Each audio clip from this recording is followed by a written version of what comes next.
The leadership of the U.S. Attorney's Office in New Jersey was thrown into at least brief confusion on Tuesday after a top Justice Department official, they got pushback from the federal judges in that state over the appointment of Alina Habba. So she had been serving as the U.S. attorney there. She is no longer going to be, and the judges picked her replacement. Now, the Trump administration is gonna have you believe this is rogue judges out of control, but what they did is totally allowable by the rules. And I want everyone to remember that Alina Habba only ever had that job because Donald Trump likes her. She was never qualified for it. She did a horrible and partisan job in the brief time that she was in that position, which thankfully is now in the rearview mirror. But let's jump through how this developed. The panel of federal judges rejected her bid to stay in the job as the state's U.S. attorney. Instead, they invoked a rarely used power to select a candidate of their own, Desiree Leigh Grace, an experienced prosecutor who Mrs. Habba had labeled as her first assistant soon after she took over as interim U.S. attorney back in March. So they can do this. It's totally within the rules, and district courts can intervene if the U.S. attorney hasn't received Senate approval inside of 120 days, which hadn't happened. The Trump administration just biffed it. They should have put her forward in those 120 days. Maybe they didn't want to. Maybe they thought that the debate would be too embarrassing considering what she's done in the position and her lack of qualifications. I don't know, I'm speculating, but either way, they didn't do it. And so because she was no longer in that position, they get to choose the successor, which they did.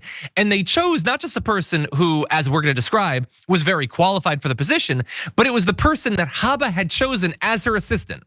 That person has now been fired as strike back against the judges. So let's catch up on that now. Pam Bondi, who has nothing else she needs to be spending her time on or anything, nothing the people have been calling out for her to do. Instead, she's focusing on this. She said, Alina Habba has been doing a great job in making New Jersey safe again. Nonetheless, politically minded judges refused to allow her to continue in her position. Accordingly, the first assistant, who we just talked about, Desiree, has been removed. The Department of Justice does not tolerate rogue judges, especially when they threaten the president's core Article 2 powers. So they're not rogue judges at all. They are totally allowed to do what they did, and it doesn't threaten any of the president's powers. It's just a reminder to the president that you have to actually go through the process of getting her confirmed. You don't get to just skip that. If anybody is being rogue here, it's Donald Trump, Alina Habba, and Pam Bondi. And finally, I just want to remind everyone, if there's a politically minded thing to this, it's Alina Habba. She has spent every moment in that position prosecuting Democrats. I don't mean people who we dig and they end up being Democrats.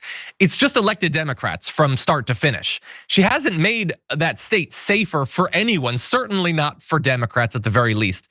And her replacement, who has now lost their job because of how out of control this regime is, was the prosecutor in the Newark office since 2016.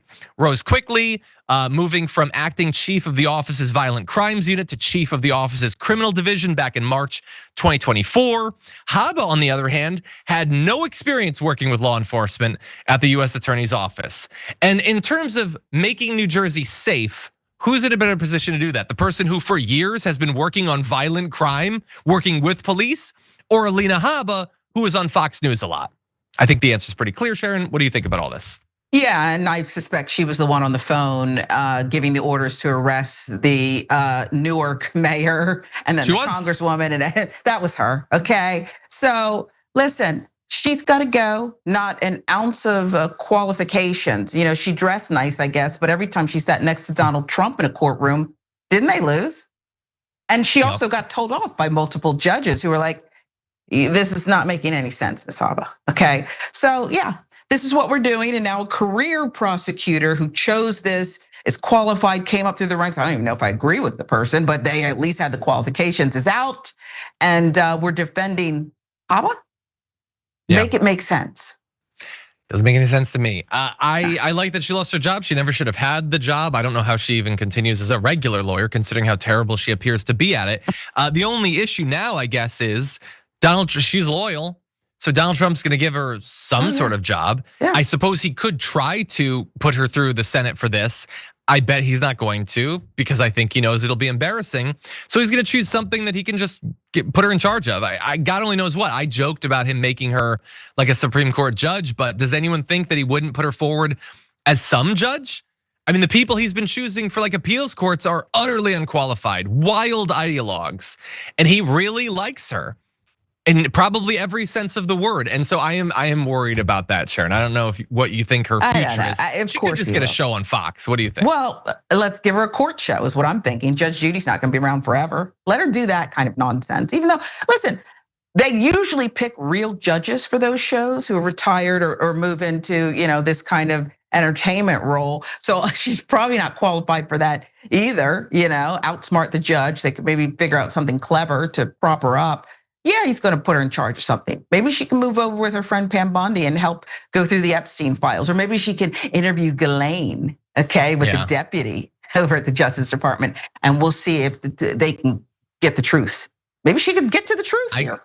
I doubt it. I think she ends up on Fox Nation doing like a mock court that prosecutes Obama for the 2016 election. That's my guess. We'll see. Everybody mark this in your browsers, okay?